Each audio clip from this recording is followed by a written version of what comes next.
сайн байна уу? Надад тохиолдод байгаа зүйлээсээ хуваалцаж зөвлөгөө авах гэсэн юм аа. Та бүхнээс би үргэлж сандрал ихтэй, аимхай, дотроо байнга төгшүүртэй, айдастай явдаг болчлоо. Өөртөө итгэх итгэлгүй зүрх, муутай аимхай хүн энэ зүйлд ямар арга хэмжээ юу хийвэл хэвийн болдгийг болоо. За энэ асуултанд хариулъя.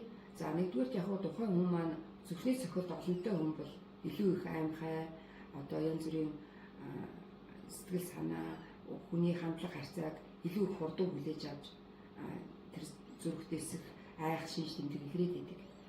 Тэгэхээр та нэгдүгээрт нь бол энэ зүрхний оншоо сайн тодруулах хэрэгтэй.